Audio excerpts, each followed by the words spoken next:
Hey there.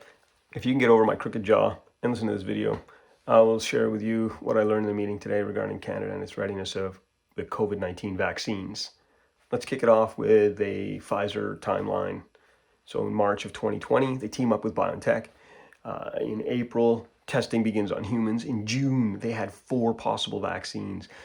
In July, they narrowed it down to a single selected safe vaccine. By September, they had engaged 150 clinics in 6 different countries with over 40,000 volunteers. And on November 18th, they reported their vaccine is 95% effective in reducing transmission. Wow! March to November. Now I can see why one may be skeptical. That's quick, but let's dig into that. One of the questions asked was, why is this different than other vaccines? Well, 1, global common goal. That's a huge driver. 2, governments invested billions into research. 3, governments reviewed research as it became available, not waiting until after the entire study was completed. 4, no sequence-based vaccine development. Research was performed by many and jointly, not waiting for company A to finish their research and then company B moving forward on the next. 5, vaccines were purchased in advance. Payments were guaranteed and companies were motivated. But don't think that they were too much motivated by money. Vaccines are a one-time shot, whereas medication is recurring revenue. 6, governments planned out supply chain and distribution models in advance. 7, manufacturing partnerships and investments were also made in advance. 8, probably one of the most important ones, China sequenced the genome and made it freely available in January. 9, lots of studies underway, and it was relatively easy to get infected, unfortunately, in the US, so testing was easily performed with a placebo or the actual vaccine. As an example, for Pfizer, 75% of test patients were in the US, the rapid spreading zone. 95% of those with placebo were infected, and less than 5% of those vaccinated were infected. So in Rumsfeld style, we don't know our unknown unknowns, but what are our known unknowns? Well, 1, I don't think we know how long the immunity will last. I mean, people are telling us all kinds of things, and healthcare professionals and those that are doing the testing are saying they have no idea. 2, they don't know the effectiveness of one vaccine versus another. And 3, the long-term side effects are not known. Hard to measure, obviously, because time hasn't gone by. So what are our known knowns? Some things that was mentioned today was 1, immediate side effects, the minutes after you receive it. Obviously redness and possibly some runny nose to whatever not common normal flu vaccines are expected. So that's within minutes. So if you experience allergic reactions to the flu vaccine, you're going to want to stay on top of what medical professionals have to say about this for you. 2, short-term side effects are negligible. We have up to 5 months of visibility right now, but symptoms tend to be signaling within the first 3 months. So that's all good news.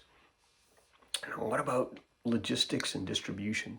I've read feedback that there are too few vaccines available for Canadians, and that's an interesting thought. It's an interesting thought, so let's dig into that.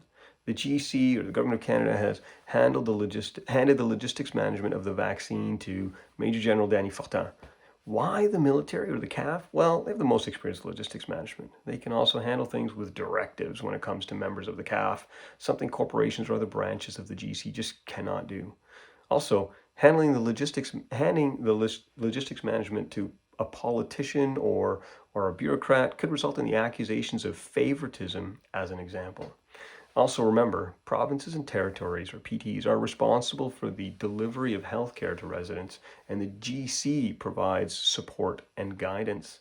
As an example, last week, several PTs were performing rehearsals of the vaccinations to be better prepared, dealing with dry ice containers and the entire logistics management at a hospital, including space, staff allocations, training, etc.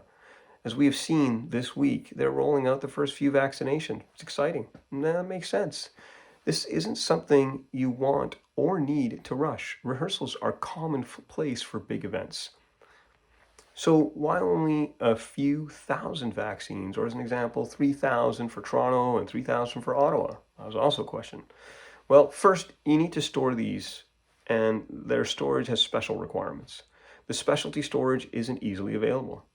Next is the security surrounding them and handling or treatment required. I hate to see reports of mishandling or losses or expired units, etc. You can't simply hand that over to a warehouse company or subcontract it out to untrained service providers. The vaccines Health Canada has authorized and the ones that we receive are precious. Next is training. You need teams of people trained right now. Healthcare professionals are getting trained on various aspects of the storage through administration. Plans have been discussed and made for wider distribution. Notably, these plans are and should be only available on a need-to-know basis. In the past, I'd shared my concerns and my skepticism of the vaccines, including political and corporate motivations. Having been informed today, I feel better about the entire process. For what it's worth, I believe Canadians are in a powerful and very capable position to make this happen. Comparatively, our US counterparts have a challenge of delivering this to over 325 million people. We have a little over 10% of that. It's quite likely, my hopes, that by late spring and between mid next year, possibly by September, every resident of Canada, may have had the opportunity to receive the vaccine. Now, I'm not a healthcare professional. I'm just a citizen of Canada. And much like many Canadians, we are susceptible to misinformation and disinformation. I'm hoping that my firsthand accounts of what I learned today will help ease your mind as it has for me. Thanks for listening.